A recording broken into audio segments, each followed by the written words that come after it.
C'est ça que la physique quantique dit sur nous. Enfin, de mon analyse. On n'est jamais réellement fixé avant d'agir, et on peut jamais tout savoir avant d'agir. Est-ce que tu as déjà été paralysé devant une décision? Pas une petite décision, hein, une vraie décision. Quitter ou rester, parler ou se taire, choisir ou laisser le temps choisir à ta place. T'es là, t'es dans ta tête et les deux versions existent en même temps, celle qui part, celle qui reste, celle qui parle, celle qui se tait. Et tant que t'as pas décidé, les deux décisions sont réelles. Et ben il y a un gars qui a décrit exactement ça. Je te jure. Mais pas pour parler de nous, non, il parle d'un chat. Un chat enfermé dans une boîte avec du poison. Évidemment, s'il mange le poison, le chat meurt. C'est la base de l'expérience. Tant que tu n'ouvres pas la boîte, le chat est dans un état impossible. Il est vivant et mort à la fois. Oui. Les deux réalités coexistent simultanément jusqu'au moment où tu ouvres la boîte et tu regardes. Et factuellement, le chat est mort ou pas. S'il a bouffé le poison, il est mort. Il faut suivre. On suit. On est bon. C'est assez absurde, c'est même volontairement absurde en fait. Le gars qui a fait ça, en fait, Schrödinger, voulait montrer les limites de la physique quantique. Je vous la fais courte, le plus court que je peux, mais on va quand même parler de Schrödinger et Heisenberg, donc je crois pas que tu puisses faire court.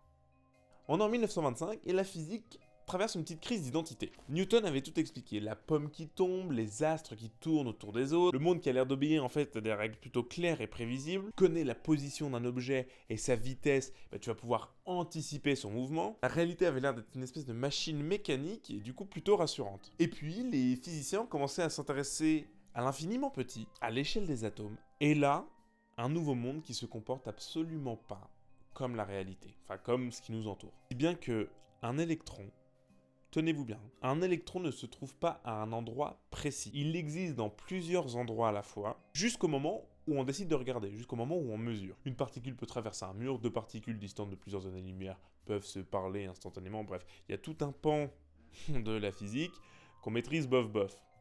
Mais on va surtout s'intéresser à la position de l'électron de tout à l'heure. Ils ont les données, ils ont des observations plutôt précises, mais personne ne comprend vraiment ce qui se passe là. Heisenberg, Bohr, Dirac, tout le monde cherche une équation pour contrôler tout ça, quoi. Enfin, pour comprendre tout ça. Et en 1926, un Autrichien un peu solitaire, un peu weirdo, s'isole dans les montagnes dans un chalet, et il redescend de sa montagne à cheval, et il arrive avec l'équation de Schrödinger. Du coup, le mec, c'est Erwin Schrödinger. Et l'équation de Schrödinger, elle est méga simple. Sur le papier, elle ressemble à ça. Donc ça, c'est plutôt lisible par tout le monde, je trouve. Après, je sais pas, démerdez-vous. Plus sérieusement, t'inquiète, respire, on va pas du tout rentrer dans les maths, mais alors pas du tout. Ce qui est important, c'est qu'est-ce que cette équation décrit. Elle veut décrire la position des particules. Elle donne pas la position des particules. Non, en fait, elle donne toutes les positions que la particule pourrait occuper, avec une probabilité pour chacune de ces positions. C'est ce qu'on appelle la fonction d'onde. Pour faire plus simple, imagine que tu lances une pièce de 2 euros, j'en ai pas sous la main, parce que je touche toujours pas de YouTube Money. Avant qu'elle retombe, elle est pile et face en même temps. Pas parce qu'on ne sait pas, mais parce que les deux états existent en même temps, en parallèle. C'est juste, c'est un peu bizarre dit comme ça, mais en soi c'est la réalité. Elle est pile et face en même temps, la pièce. Le système pièce est pile et face en même temps. C'est juste la nature, c'est comme ça. Et au moment où elle retombe sur ta main et que tu regardes, elle est pile ou face. Les possibilités s'effondrent, d'un coup il n'y a plus qu'une seule image possible. Une seule réalité émerge de différentes probabilités de réalité. Et ça, c'est ce qu'on appelle la réduction du paquet d'ondes. Voilà, quand on arrive à la réalité. Et c'est là que le chat entre en scène. Le fameux chat. Schrödinger n'était pas vraiment convaincu. Il trouvait ça plutôt absurde que la réalité puisse rester floue jusqu'à ce qu'on l'observe. Alors il a poussé le raisonnement à l'extrême. Si cette logique est vraie pour un électron, étant donné qu'on est composé d'atomes et par conséquent des électrons, pourquoi elle n'est pas applicable à nous, êtres vivants, tel qu'un chat, la boîte, le poison, le chat vivant mort. C'est une forme de provocation. C'est pour dire, regardez bien, vous voyez que ça n'a aucun sens. C'est complètement absurde. Sauf qu'en fait, non, c'est pas si absurde que ça. La physique quantique, ça a l'air de marcher comme ça. En fait. Pour comprendre l'équation de Schrödinger, on va essayer de voir là où tout a commencé. La question qui a rendu fou bien des physiciens avant Schrödinger, la lumière. Qu'est-ce que c'est ? Au XVIIe siècle, Newton dit que c'est des particules, des petits grains de lumière qui voyagent en ligne droite. C'est logique, cohérent. 17e siècle, ça marche. Un siècle plus tard, au 20e siècle, au 18e, on suit, toujours, C'est pas parce qu'on parle de physique quantique qu'on se laisse aller, non, on suit.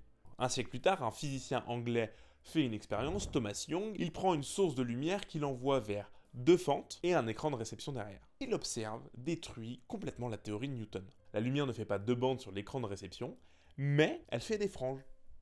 Plein de franges, en alternant ombre et lumière. Et pas la musique de Orelsan. Des alternances de lumière et d'ombre. Un motif d'interférence. Exactement ce que ferait une vague qui passe par deux trous. Les ondes, la vague arriverait vers les deux trous, puis ensuite ferait deux ondes comme ça. Et les ondes se croisant vont faire des interférences. C'est ce qu'il observe. Donc Thomas Young se dit « Ah, la lumière c'est pas des particules, du coup la lumière, c'est une onde. » Sauf qu'un siècle plus tard encore, au 19e, sauf qu'un siècle plus tard encore, ça marche que par siècle. Je crois que ça doit être une règle aussi. Je l'ai pas en tête, mais je crois que ça marche que par siècle, les découvertes. Einstein montre que la lumière peut arracher des électrons aux atomes. Et ça, si c'est une onde, c'est pas possible. Donc il se dit non, c'est bien une particule qu'on va appeler photon. Alors du coup, un coup c'est des particules avec Newton, après non, ça a bien la propriété d'une onde avec Thomas Young, oui mais ça a quand même la propriété d'une particule avec Einstein, et vu qu'Einstein est plus intelligent, bon bah c'est des particules, voilà. Évidemment je déconne, c'est les deux en même temps, c'est des ondes et des particules. Et alors là, ça commence à paniquer. Et là les physiciens ils se disent, ah attends, on va faire autre chose, on va le faire avec un électron, un seul. On va l'envoyer sur un truc où il y a deux fentes. Donc un seul électron, évidemment, il ne va pas s'interférer avec lui-même. Bah si. Il nie. L'électron passe par les deux fentes, je te jure, et il interfère avec lui-même, et en fait, il se comporte comme une onde. Mais, dès qu'on place un récepteur derrière les fentes, le motif, les franges, le motif d'interférence disparaissent et l'électron apparaît à un seul endroit. C'est une particule. Là, vous l'avez depuis un moment, hein, mais ça commence vraiment à être bizarre. Non, plus sérieusement, c'est là que Schrödinger entre en scène en fait. En fait, son équation, c'est précisément ce qu'elle décrit. L'état flou entre l'onde et la particule. Cette fonction d'onde, en fait, qui contient toutes les possibilités de position de la particule avant que quelqu'un ne regarde. Et quand on regarde, ça apparaît. Mais t'as Heisenberg aussi. Pas lui, il arrive avec quelque chose d'encore plus fou. En 1927, il pose quelque chose de radical. Pas une limite de nos technologies, pas le fait qu'on était en 1927, qu'on savait pas trop mesurer, que maintenant on fait autrement. Non. Une loi de l'univers. Si tu veux, c'est un principe fondamental de la physique. Et il dit, tu ne peux pas connaître à la fois la position de la particule et la vitesse de cette particule. Tu ne peux pas. Plus tu sais précisément où elle est, moins tu vas pouvoir anticiper où elle va. Plus tu anticipes où elle va, moins tu sais où elle est. C'est le principe d'incertitude d'Heisenberg, et ça s'écrit comme ça. C'est pareil, je pense que c'est assez simple à décoder. Plus sérieusement, delta x, c'est l'incertitude de la position. Delta p, c'est l'incertitude de la quantité de mouvement de la particule. Et leur produit ne peut jamais descendre en dessous d'une certaine valeur, donc la constante de Planck divisée par 2. Je vous fais une rapide parenthèse sur la quantité de mouvement. La quantité de mouvement qu'on note p, c'est la masse fois la vitesse d'un objet. Un camion qui est donc très massif et qui va lentement peut avoir la même quantité de mouvement qu'une balle qui est très légère, mais qui va très vite. Les deux peuvent avoir la même quantité de mouvement. Ce que ça mesure concrètement, si vous voulez, c'est l'élan d'un objet. Plus il y a une quantité de mouvement élevée, plus il va falloir de force pour stopper ce mouvement. Vous vous doutez bien que arrêter un camion qui va à 50 km/h, c'est compliqué, et arrêter une balle qui va à 3000 km/h, c'est aussi compliqué. Mais encore une fois, on peut oublier la quantité de mouvement, c'était juste pour avoir la notion. Et l'équation du principe d'incertitude, ce que Heisenberg dit à travers son équation, c'est que la réalité n'a pas ces infos à te donner. Genre juste, c'est non. C'est pas qu'on ne sait pas, c'est juste que ça n'existe pas. Choisir de mesurer l'une des deux variables, c'est effacer l'autre variable. Donc la réalité est fondamentalement floue. On ne sait pas où la particule se trouve, elle peut être n'importe où en même temps, et quand tu essaies de la mesurer, eh ben ça devient complètement incertain. Et le mec a trouvé ça à 23 ans, isolé sur une île. Heisenberg. C'est pas mal. Heisenberg a découvert ça en remplissant des tableaux pour essayer de comprendre le comportement des électrons. Leur position, leur mouvement, leur énergie, leur vitesse. Si on arrive à modéliser mathématiquement ce qu'un électron fait, on va pouvoir anticiper le mouvement des particules. Ce qui remarque un truc étrange dans ces tableaux, c'est que la commutativité ne marche pas. Je m'explique. L'ordre des opérations dans son tableau change de résultat. Alors que normalement, non. 4 x 3 ou 3 x 4, ça fait toujours 18. Il n'y a pas de mystère. Mais là, position fois mouvement est différent de mouvement fois position. Il pense s'être trompé, il refait, c'est pas une erreur. Et 2 ans plus tard, il comprend ce que ça implique vraiment et pose cette équation. Ce que ça dit concrètement, c'est que si tu mesures en fait la position d'une particule, tu perturbes vachement son mouvement, et si tu mesures le mouvement de la particule, tu perturbes sa position, elle bouge. Plus delta x est petit, plus tu connais la position, et plus delta p explose. Et c'est là que Schrödinger revient. Parce que Heisenberg a posé un problème énorme. Si une particule n'a pas de position précise ni de mouvement précis, qu'est-ce qu'elle est exactement entre 2 observations Schrödinger répond à ça du coup en 1926, un an avant. Il répond à Heisenberg avant, il est pas mal. Donc Schrödinger dit bien, une particule entre 2 observations, une particule, c'est une onde de probabilité. Donc on revient bien sur le problème du début avec la lumière, la dualité corpusculo-ondulatoire. Les particules sont à la fois des particules, oui, et des ondes. Donc ça répond à la question d'Heisenberg. Qu'est-ce qu'une particule entre 2 observations? Une onde de probabilité. Trop fort. Donc on revient sur Schrödinger. Il pose ça, où ce logo-là, psi, c'est la fonction d'onde. Elle décrit toutes les positions possibles et les probabilités qui vont avec. H, c'est l'énergie du système. Et le T, c'est comment tout évolue dans le temps, si tu veux. C'est hyper complexe, hein, c'est inutilisable pour 99% de la population. Ce que ça veut dire, avant qu'on observe une particule, elle n'est pas quelque part en train de se balader. Elle est partout. Partout. Dans un état un peu flou. Mais toutes les positions coexistent simultanément. Elle est partout. Et au moment où on l'observe, pouf, elle apparaît quelque part. Je reconclue, mais vous l'avez bien compris. Le point avec Heisenberg, il est là. Heisenberg dit, tu ne peux pas tout savoir en même temps. Et Schrödinger dit, avant que tu regardes, tout existe en même temps. Donc l'un décrit la limite de la mesure, et l'autre décrit ce qui se passe avant la mesure.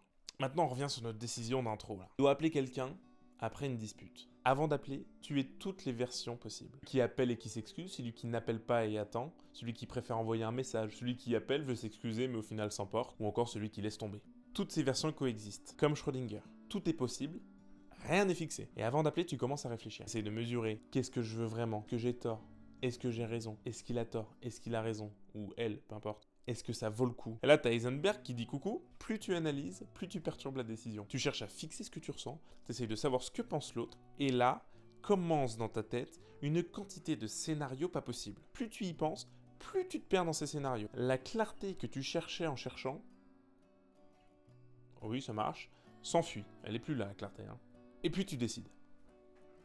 Tu appelles ou t'appelles pas. Tu t'excuses ou tu t'excuses pas. À chaque fois, tu prends les décisions. Paf, paf, paf, paf, paf. Et bah l'onde s'effondre. Toutes les possibilités s'effondrent une par une. Une version de toi et de ce que tu as répondu devient réelle. Les autres disparaissent. Pas parce que tu avais tout compris en ayant analysé la situation, mais parce que tu as regardé et en regardant, tu as choisi. C'est ça que la physique quantique dit sur nous. Enfin, de mon analyse. On n'est jamais réellement fixé avant d'agir et on peut jamais tout savoir avant d'agir. La certitude n'arrive pas avant la décision. Du coup, elle arrive avec.